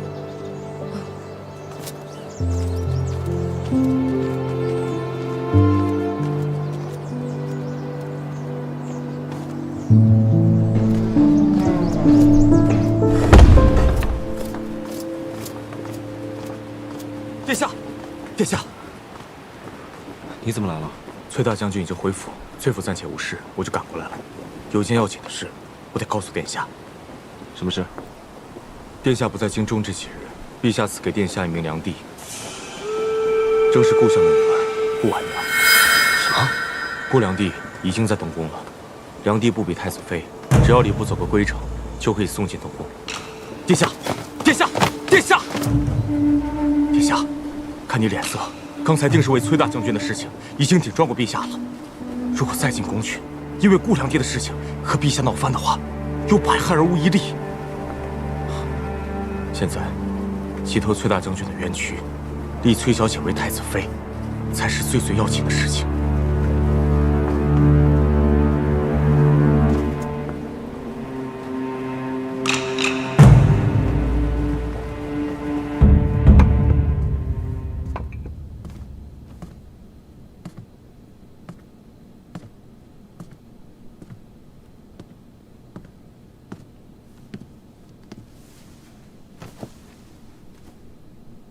吃饭吧。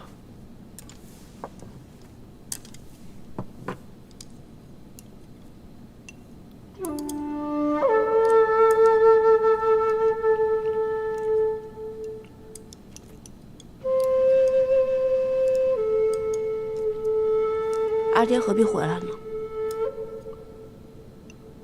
我一想，你一个人在此，万一被那小子欺负了，我就回来了。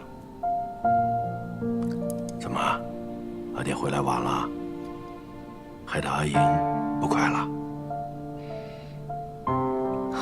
我知道，阿爹都是为了我才回来的。那些宵小啊，他们诬陷我，我此番回来就是要看看，到底是何等小人，敢行如此可恶之事。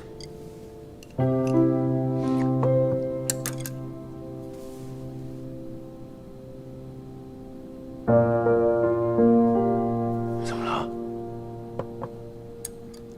我就是难过，阿爹您这样回来，不亚于是自投罗网。您知道，若您不回来，我和李妮就没办法结为夫妻。您就是为了我才回来的。你嫁不嫁他都不打紧，但阿爹可不愿悲伤，痛敌卖国之名啊，也不能委屈了你。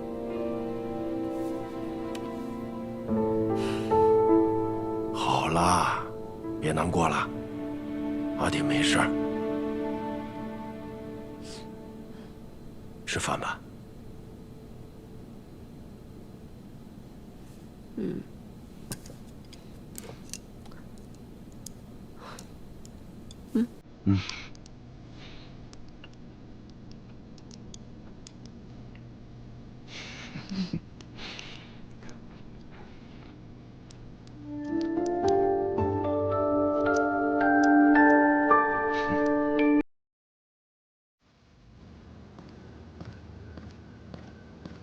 殿下回来了，可要准备沐浴更衣。太子殿下，太子殿下，殿下，求殿下救救我们小姐，不，救救我们梁帝吧！梁帝听说太子殿下回来，便假装打发我去拿点心，然后他就自缢了。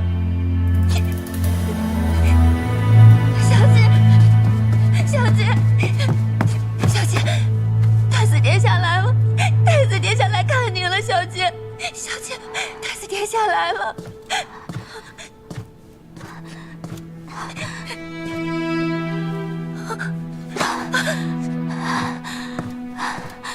快扶我起来！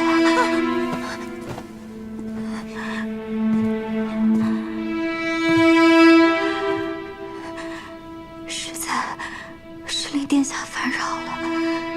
躺着吧。陛下赐婚，让婉娘做殿下的良弟。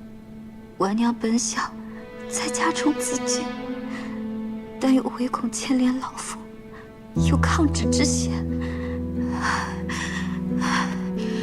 想着殿下回来了，婉娘便觉得可以一死了之。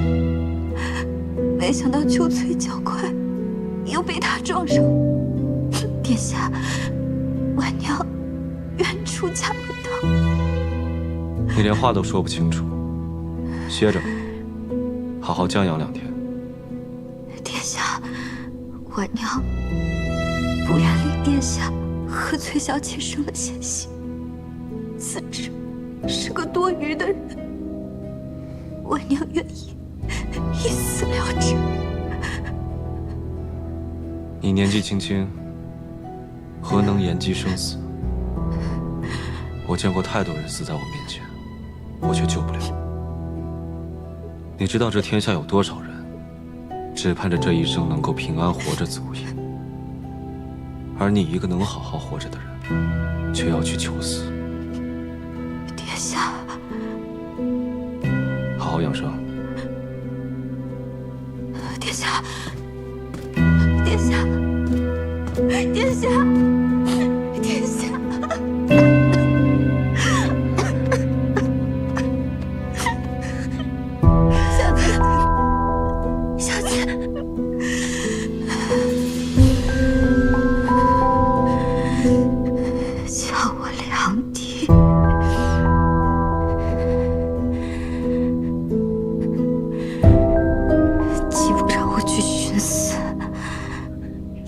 施主我出家，那以后我就是太子的良弟。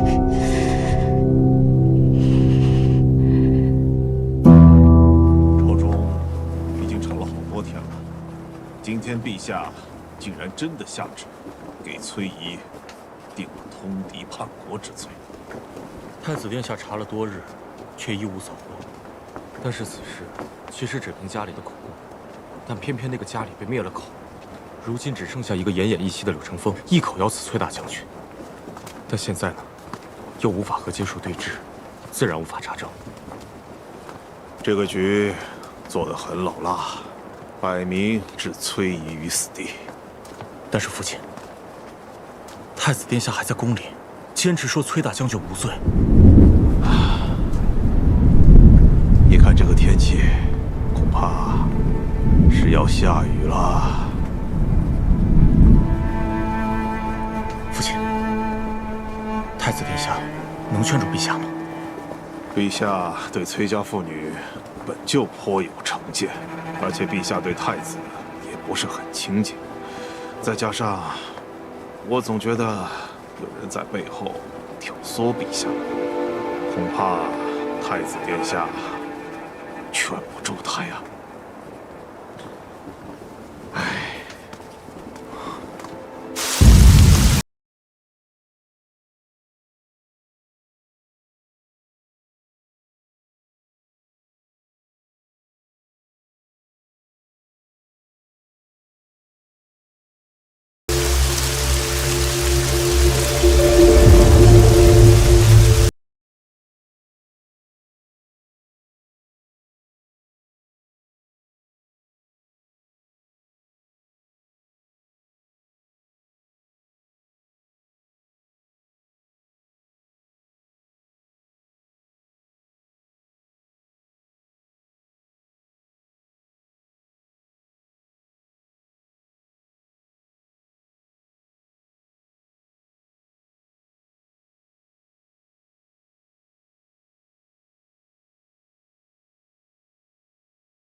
糊涂了，太子他也不过是为情所困罢了。这个逆子，朕替他选了那么好的良地，他居然看不上眼。我看他现在为了这个崔氏女，可以去替崔隐拼命。陛下莫要生气了。太子曾经受过重伤，伤愈不久，就出城去替陛下劫回崔乙。风尘仆仆，千里往返，纵没有功劳，也有苦劳啊。外头下那么大雨，让他换件衣裳，免得着凉。就让太子先起来吧。让他跪着，他不是骨头硬吗？一直跪到他认错了才能起来。哼！陛下，你就只有这一个儿子了。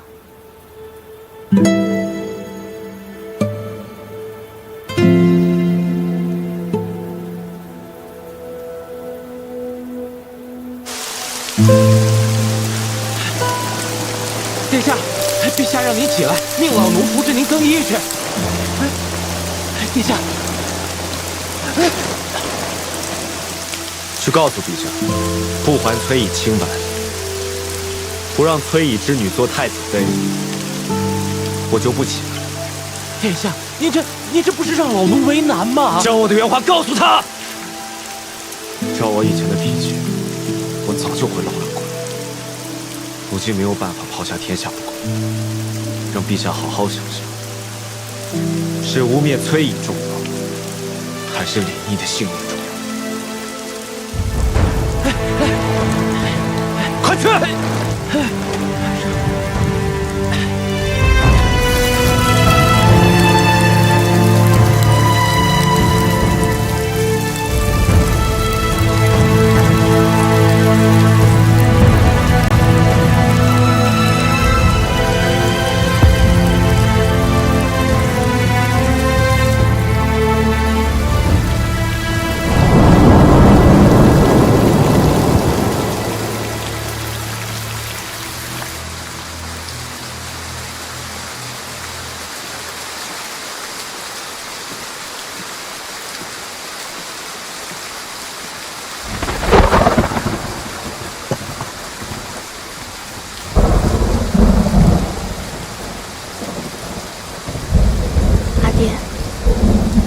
吃药了。这样的阴雨天，身上的旧伤最容易断。怎么还站在外面啊？哎呀，确实，我身上又酸又痛，这雨下的真久啊！